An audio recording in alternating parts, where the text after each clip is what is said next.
So ayan na mga kadwitch, yan na lahat yung ating mga pyesa. So yung ano nga pala, yung chassis niyan ay nandito. Ayan, yan yung chassis niyan.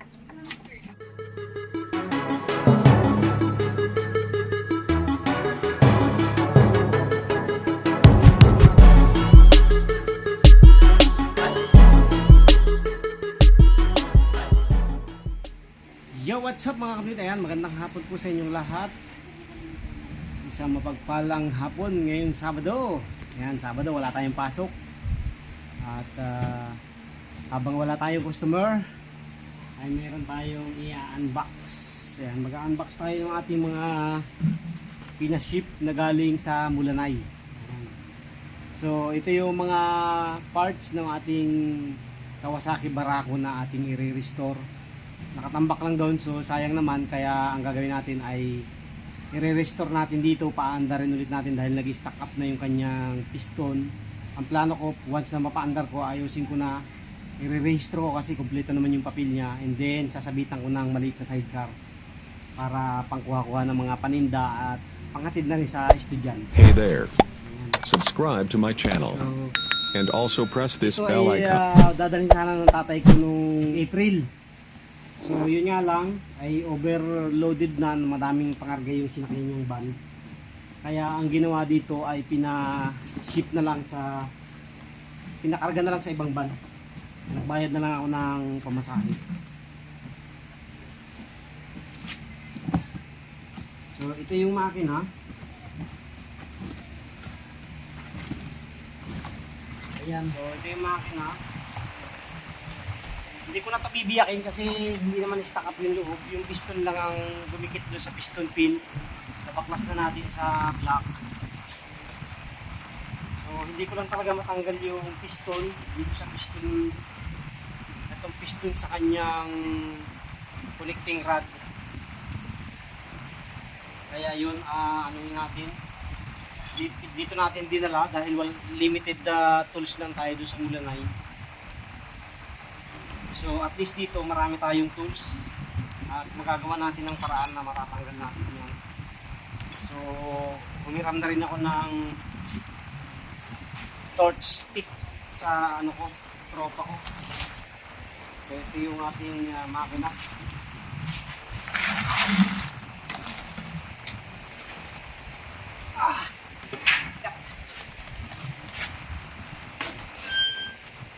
Yan, maganda pa yung makina niya mga kapatid, hindi yan kursado. So hindi naman talaga ito nasabitan na o nakakargahan ng sobrang bibigat. Ginamit lang ito matagal sa paglalako ng isda, eh hindi naman ganun kabigat yung isda. So yan.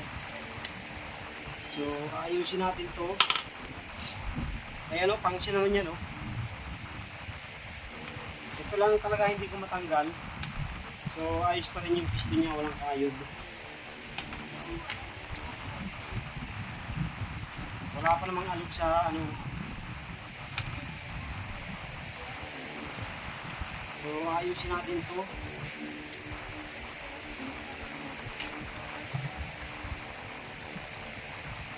Tanggalin ko muna itong cambio para hindi siya sumasabit-sabit. Tapos ito yung kanyang block. Yung block. Yung mga bolt. Yan.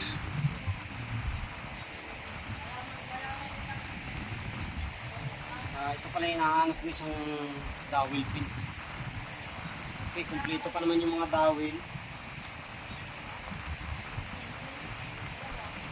Aluminum gasket. So papalitan na siguro natin ito. Tapos ito yung mga pyesa na nakuha sa loob. So pinlastik-plastik ko ito nung time na binaklas ko doon dahil may plan na talaga ako na iuwi dito sa Cavite. Ako nagbaklas nito doon, paandarin ko sana doon ang problema. Ay limited nga yung tools natin, hindi natin na paandar. Dahil itong piston ay nag-stack up kaya hindi siya gumagalaw sa connecting rod. Pero kung napaandar natin yun, kung natanggal natin ito, mapapaandar natin ito doon. So, ang block niya ay okay pa naman, wala pa siyang gas-gas. malinis pa. Makinis pa, lilinisan lang natin yan. Wala pong problema yung ating block. Kaya ang magiging bibilin lang natin kung sakali man, mga gasket na lang. May valve seal na rin ako nabili. Double check na lang yung valve niya kung kailangan na rin palitan. So yun. Tapos ito yung ano, ito naman yung mga tangki yata to.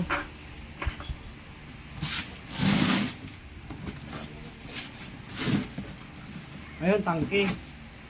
So yung hindi ko na pinadala yung rim kasi pangit na.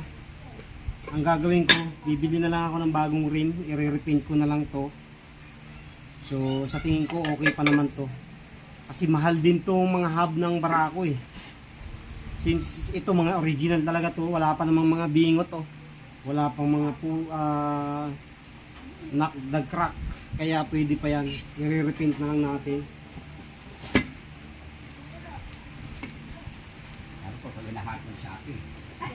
Tapos ito naman yung sa rear. Maganda pa yung ano niya oh.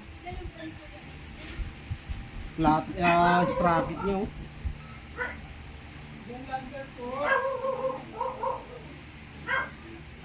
Okay pa.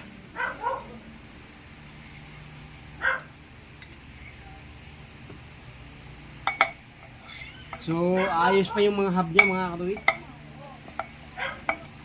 So may sentimental value kasi itong motor nito sa akin dahil ito yung kauna-unahang motor namin nung time na nag-i-start tayo sa pagta-tricycle. Tsaka sa pag-iisda, napakalaking tulong nito sa amin nung mag-iisda pa kami dahil ito yung ginamit namin panglako. Bali dalawa itong Kawasaki Barako namin na ito, naibenta na lang yung isa. Pero ito talaga may sentimental value kaya hindi namin to bininta. So gustong ibenta sana ng nanay ko noon, eh hindi na ako pumayag. Fuel cap para may tagas na. Pangit na nga lang yung tangke niya, na-UP na oh. Tapos dito parang nabulok na. Hindi ko alam kung nabulok na to.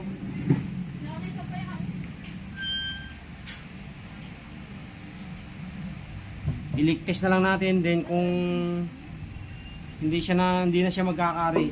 Maghahanap na lang tayo ng tangke online. May nabibili naman yan tangke online.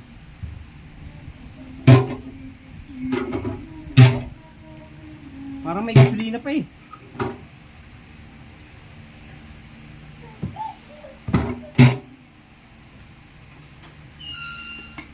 Meron pa nga. So ibig sabihin hindi siya butas. Kasi kung butas dapat tatagas yun. So ito ang kanyang tangke. Hindi ko na muna aalisin mga katoycha box kasi hindi pa naman ito gagalawin. Dahil ang unahin natin gawin na yung makina. So yan, yun yung tangke niya. Tapos ito naman yung kanyang front shock.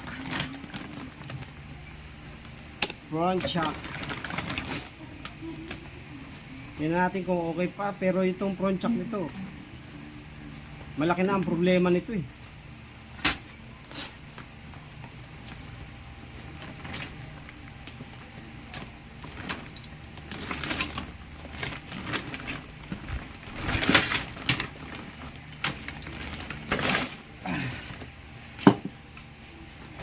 Front shock,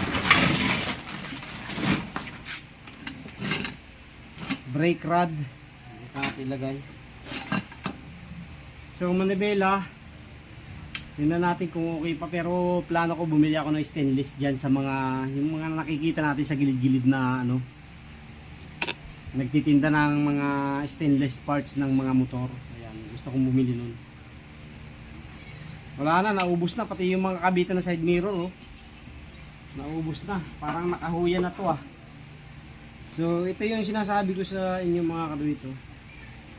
Ayan. At saka nag-stack up na siya. So ang plano ko dito, hindi ko na to gagalawin kasi ito na ano to eh. Nabangga na to eh. Nabangga to na nakaparking. So nabaluktot yung kanyang ito, nabaluktot, pinapress lang. So nung pinapress siya, nagkaroon na siya ng kayo dito. Kaya ito na lang siguro kung matabubunot pa natin ay ito na lang ang mapapakinabangan natin dito. Pero bibili ako ng isang buo. Nag-inquire ako kay boss, ang wholesale niya ay halos 1.5 lang yata. So kaysa magano pa na tayo nito.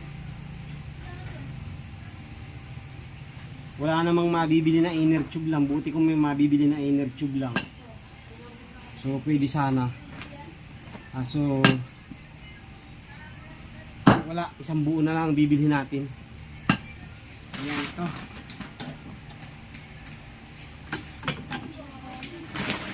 Tapos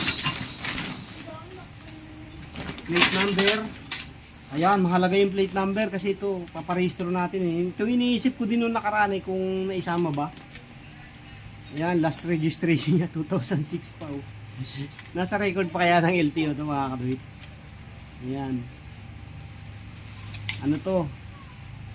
Nakapangalan sa tatay ko. Kaming dalawa kasi ng tatay ko ang ano nito eh. Naghulog.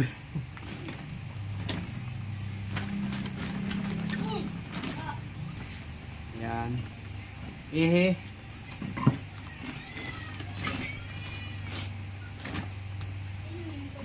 Preno. Ito preno. Shock. So yung shock niya, pangit na. Bibilhan na rin natin ng bagong shock yan. Bili na lang tayo ng mga takasago. Ayan. Pang doble na lang natin siguro ito kung may sidecar na. Tail light. Yun! Buo pa ang tail light mga kaduit. So tail light. Kasi yung mga nabibili natin ngayon, ito, mabilis kumupas, namumuti o naninilaw. So ito, stock pa rin oh. Kahit sabihin mo mayroon na siyang mga gas-gas, ay ayos pa rin oh. Parilla.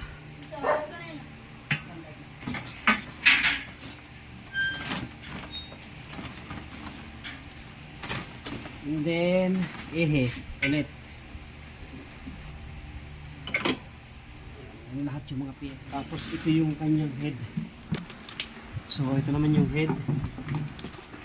Binaklas ko na to sa Quezon. Yun nga lang, hindi na nga natin natanggal yung piston niya. Kaya hindi natin natapos. So ibabalb ano na lang natin to. Tingnan natin kung okay pa yung bulb. Nalimutan ko na kasi kung okay pa to, anong status na nitong ano na to.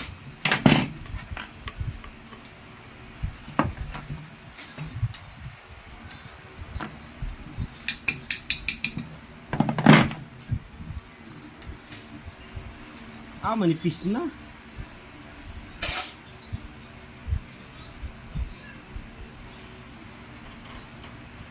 Palitin na siya mga kaduit. Ano na siya oh. Matalas na. Hindi na to po pwede. Wala pa naman siyang alog. Pero hindi na pwede. Bili na lang tayo ng bagong valve. Engine valve.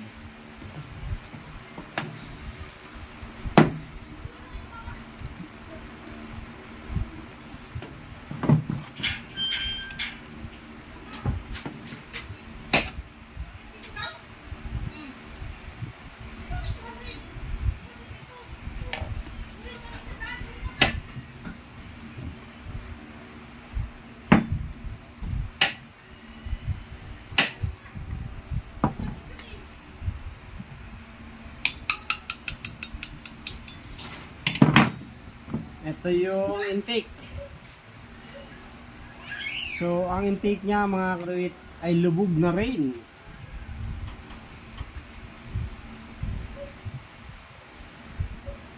Wala na rin siya mga katuwit, palitin na din. Palitan na natin ng bago ito. So,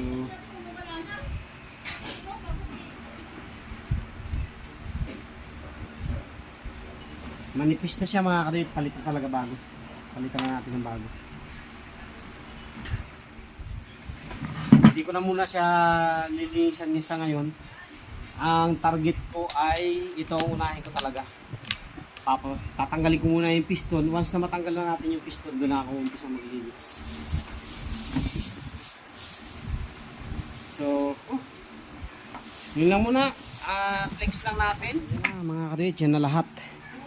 Yung ating mga pyesa. So yung ano nga pala, yung chassis niya ay nandito.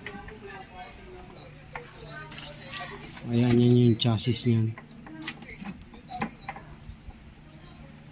Nakabalot pa rin, hindi ko pa na rin binubuksan kasi hindi pa naman natin bubuuin eh. So ang priority muna natin ngayon ay itong makina. Pag nabaklas natin yung piston, ayos na yan. Madali na yan. So ayan na mga katuwit, tapos na tayo mag-unbox at ating umpisahan na tanggalin yung piston. Papakita na lang natin sa susunod natin mga vlogs. Okay? So, yan na yung ating motorsiklo noong 2005 yata to. O 2004. So, 2005 nga, kung hindi ako nagkakamali. Ayan. Yan yung barako na pangalawang labas ng barako. Pero yun nga, pangalawang labas yata ng barako yan. So umpisahan na natin at bubuuin natin yan. Paandarin natin yan ngayong summer. Okay, meron na tayong pundo para dyan. So basta matanggal lang natin yung piston yan at malinis. Basta matanggal lang natin yung piston, ayos na yan. Mapapaandar na natin yan, matatapos na natin yan. Unahin lang muna natin yung makina and then saka na yung mga parts na panglabas. Okay, thank you very much po. God bless po sa inyo lahat. Thank you, thank you.